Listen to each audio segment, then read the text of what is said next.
Do you know there's certain bank accounts that you need to set up your ATM business? Stay to the end of the video and I'll tell you what bank accounts you need and why.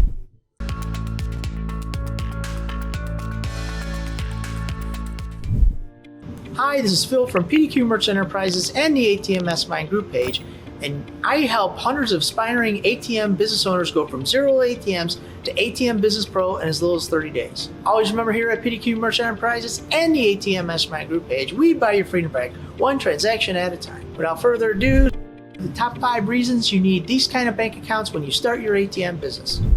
Point number 1, I always say this, it's in a lot of other videos. I'm just going to reiterate this because I see this a lot in the chats. People say, hey, I don't have a bank account. I got one bank account. I don't have any bank accounts. I don't understand why I can't use my personal account. What's the accounts? So here it is. Again, first account we need a vault cash account. That's where your money goes into the ATM and it goes into one specific account. We make it transparent so we don't commingle funds between your personal account and the business account, between your general checking account and the vault cash account. The reason for this is because over the years, banks they want to scrutinize accounts. They want to make sure you're not commingling funds. They want to know where the money's coming from, where it's going, and make sure that you're not laundering any money. They want to know KYC, that's know your customer. They have anti-money laundering rules that their auditors push down to them to make sure you guys, us in the ATM business, are following these protocols. So we decided a long time ago, and according to what the bank regulators wanted, they wanted separate accounts. So what do? We follow what the regulators do. Why? Because we want to keep our bank intact. They shut our bank account down. We have to scramble to find a new one. It's a nightmare. So you want to avoid that going in. One of the ways you do this is by setting up a specific account for your vault cash. All right, so we call that the vault cash account. That is the account where your money from the ATM, once the customer takes it out, they refund the money into account, and that's what we name the vault cash account. The second account is what I call the surcharge account. Now, for me, this is a pass-through account. Okay, a lot of people say, do I really need the surcharge account? No, you don't really need the surcharge account. You could just put the money in your general checking account, but then it becomes an accounting nightmare because now you got to reconcile each day of the transactions. It's a problem. So what I did years ago is I set up this surcharge account where all the money, all the profit, we call that surcharge, profit goes into one holding account. And then once a week or twice a week, I move that surcharge money into my general checking account. Now I can balance it. That's the reason why we do it. That's the reason why I say set up 3 accounts. Again, 1, vault cash account. Number 2, surcharge account. And then the last one is my general checking account. That's where I'm writing the checks for different expenses that I have. If I buy new ATMs, I write it out of there. Pay my credit card bill out of there. If I pay my cell phone bill, it comes out of general checking account. So that is the third one. Point number 2, Phil, I got multiple ATMs. Do I need multiple surcharge accounts, multiple vault cash accounts? No. Now, truth be told, some banks, get away from these banks, but some banks have requested, Phil, if you got 200 ATMs, I need 200 accounts. No, you don't. We can give you a report.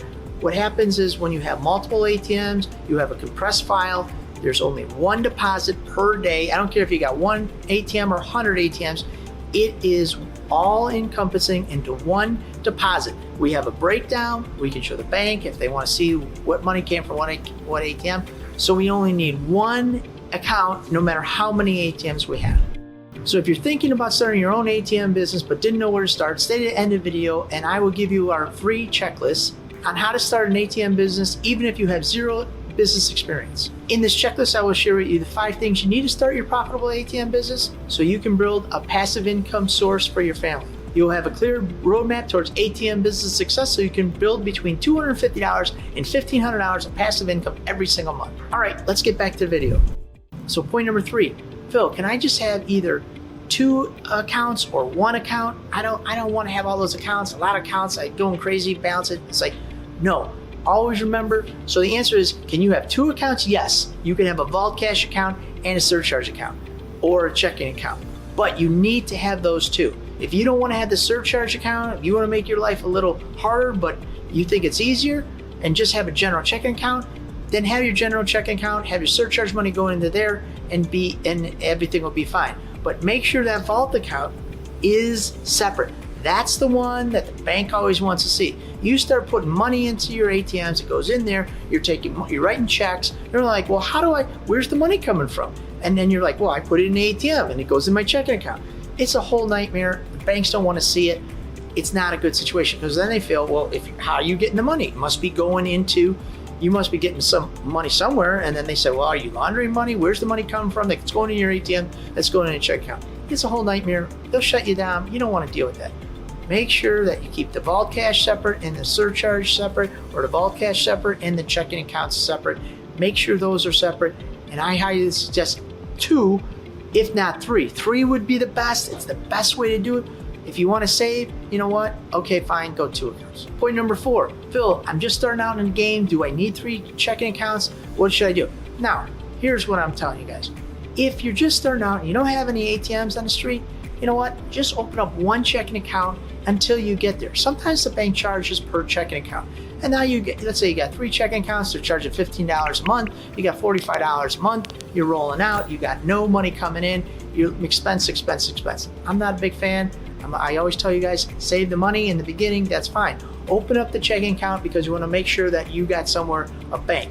Now you go out, you get your LLC, or you got your location, you're going to try to find a location, you get a location, okay, fine. Now you get your second location, go to the bank, open up another account, talk to us, we'll sell you the ATM, we'll help you with processing. That's the way to do it if you want to save some money. If the bank says, you know what, we just need you to open $100 and put it in an account, we're not charging you anything, we're giving you a year free checks, whatever, then you know what, it doesn't matter, open up 3. But if they do charge you know what, save some money in the beginning until you get a location, and just go with 1 until you get that location, then open up 2 more. And point number 5, and we don't talk about this a lot, but hey, I'm getting into crypto, I'm thinking about crypto, I'm going to add crypto on my ATM, what should I do? Now, here's my suggestion. Take it for what it's worth, but I don't want you guys to lose your bank account.